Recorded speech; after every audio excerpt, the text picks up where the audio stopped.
है रशिया। अब रशिया को मैप में देख के आप कुछ चीज़ें आसानी से समझ सकते हैं। अगर मैं आपको कह रही हूँ कि ये रशिया है तो आप बोलेंगे कि ठीक है, रशिया का मतलब है ये जो बाउंड्री यहाँ पे बनी है ये पूरी बाउंड्री के अंदर जो है वो रशिया है, ऐसा आप आसानी से कह सकते हैं।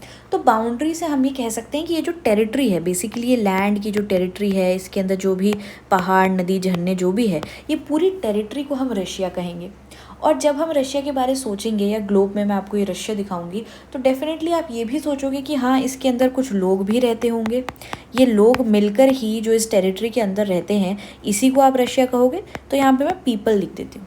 इसके बाद आप सोचो कोई फॉरेन लेवल पे मीटिंग हो रही है, यूएन की मीटिंग हो रही है, तो रशिया के लिए जहाँ पे सीट रिजर्व्ड है वहाँ पे कौन आके बैठे हैं? डिप्लोमेट्स आके बैठे हैं। अब डिप्लोमेट कौन होता है? डिप्लोमेट कोई आम आदमी जाके तो नहीं बैठता है। ऐसा तो नहीं होता है कि सरपंच ने मीटिंग बिठाई और कोई चाचा जी खड़े होकर चल दिए कि हम जाएंगे रशिया को रिप्रेजेंट करने, ऐसा तो नहीं होगा। तो डिप्लोमेट शब्द जब मैं आपको बोल रही हूँ तो आप ये चीज़ समझ रहे हैं कि डिप्लोमेट कौन भेजता है? गवर्नमेंट भेजती है। तो रशिया की गवर्नमेंट ने डिप्लोमेट भेजा होगा वहाँ पे। तो इससे एक तीसरा एलिमेंट भी हमें समझ में आ रहा है कि थर्ड एलिमेंट जब हम रशिया एज अ स्टेट की बात कर रहे हैं तो वो है गवर्नमेंट। ठीक है, ये चीज़ हमको समझ में आ गई। बस यही है एसेंशियल्स ऑफ स्टेट। इसके साथ बस एक और चीज़ जुड़ जाती है और उसके बाद हमारे 4 एसेंशियल्स ऑफ स्टेट्स कवर हो जाते हैं। तो अब एक एक करके देखेंगे कि एसेंशियल्स ऑफ स्टेट क्या है, उसके अंदर क्या क्या बातें ध्यान में रखनी है अपने एग्जाम के लिए, और फिर हमारे पास वो कौन सा फोर्थ एसेंशियल ऑफ स्टेट है जो मिल करके किसी स्टेट को एक वैलिड और रिकॉग्नाइज स्टेट बनाता है इंटरनेशनल कम्युनिटी में। तो चलिए स्टार्ट करते हैं state and element of state से। 4 एसेंशियल एलिमेंट्स होते हैं। पहला पॉपुलेशन होता है, जैसे कि मैंने आपको कहा ये एक ह्यूमन बेस होता है स्टेट का। साइज ऑफ पॉपुलेशन वेरी कर सकता है। स्विट्ज़रलैंड जैसे देश में बहुत कम पॉपुलेशन है और वहीं हमारे देश में, इंडिया में, चाइना में यहाँ पे बहुत ज़्यादा पॉपुलेशन है।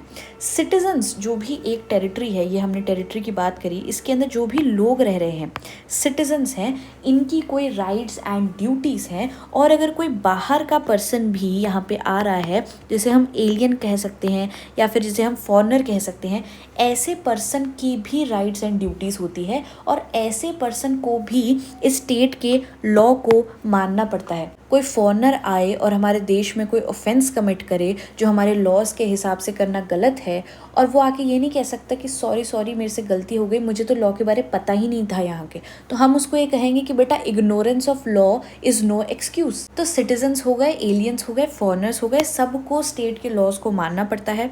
और स्टेट कहीं ना कहीं एक सुप्रीम अथॉरिटी एक्सरसाइज करती है अपने लोगों के ऊपर जो उसकी टेरिटरी में रह रहे होते हैं। इसके बाद हमारे पास नेक्स्ट एसेंशियल है टेरिटरी, डेफिनेट जोग्राफिकल एरिया। जैसे कि ये जोग्राफिकल एरिया है रशिया का जो हमने देखा, इसे हम टेरिटरी कहेंगे। टेरिटरी अगेन सब चीज़ों से मिल करके बनती है। उसके अंदर लैंड आ गया, रिवर आ गई, लेक आ गया, माउंटेन आ गया, इनफैक्ट एयर स्पेस भी टेरिटरी का पार्ट होती है। इस पूरी टेरिटरी के ऊपर स्टेट की एक्सक्लूसिव सोवरेनिटी होती है। एंड अगेन साइज़ भी बड़ा छोटा हो सकता है। रशिया का साइज़ बहुत बड़ा है, नेपाल, भूटान जैसे देशों का साइज़ बहुत छोटा है। और फिर थर्ड हमने देखा गवर्नमेंट होती है। गवर्नमेंट पॉलिटिकल मशीनरी कौन चलाएगा? स्टेट की गवर्नमेंट ही चलाएगी। कोई गवर्नमेंट होनी पड़ेगी तभी तो पॉलिटिकल मशीनरी चलेगी। लॉज कौन बनाएगा, उनको एग्जीक्यूट कौन करेगा और उनको इंटरप्रेट कौन करेगा? तो इन तीनों कामों के लिए हमारे पास गवर्नमेंट होती है। और लेजिस्लेचर होता है जो लॉज बनाता है, एग्जीक्यूटिव होता है जो लॉज को इम्प्लीमेंट करता है, और जुडिशरी होती है जो लॉज को इंटरप्रेट भी करती है और अगर कोई डिस्प्यूट होता है तो उसे सेटल भी करती है। अब गवर्नमेंट अलग अलग टाइप की हो सकती है। जैसी गवर्नमेंट हमारी इंडिया में है वैसी ही ज़रूरी नहीं है किसी और देश में हो। यहाँ पे मोनार्की हो सकता है, डिक्टेटरशिप हो सकता है, डेमोक्रेसी हो सकती है, पार्लियामेंट्री हो सकती है, प्रेसिडेंशियल हो सकती है, यूनिटरी हो सकती है, फेडरल हो सकती है। कॉन्स्टिट्यूशन की क्लास देखी है तो ये सारी टर्म्स का मतलब आपको अच्छी तरह पता है। हमारी इंडिया की गवर्नमेंट डेमोक्रेटिक गवर्नमेंट है, पार्लियामेंट्री फॉर्म है, और हमारी इंडिया की गवर्नमेंट ना तो पूरी तरीके से यूनिटरी है ना फेडरल है, वो है क्वाजी फेडरल।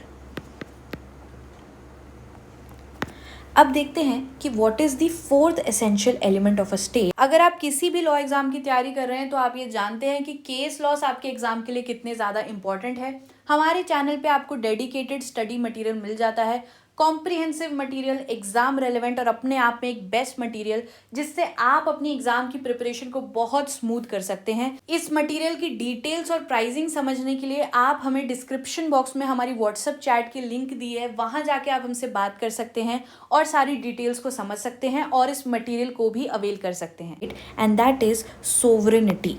सोवरेनिटी क्यों एक एसेंशियल एलिमेंट है किसी भी स्टेट का, इसको समझने के लिए सबसे पहले देखते हैं कि सोवरेनिटी होता क्या है। ये एक स्टेट है, मान लीजिए ये एक स्टेट है।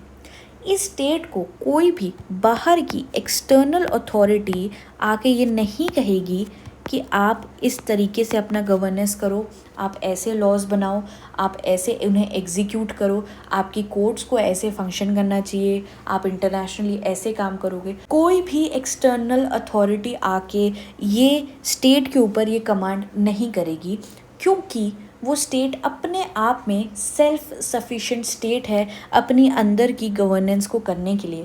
ऐसी स्टेट को हम सोवरेन स्टेट कहते हैं। It is nothing but a supreme and absolute power of the state over it's territory and people.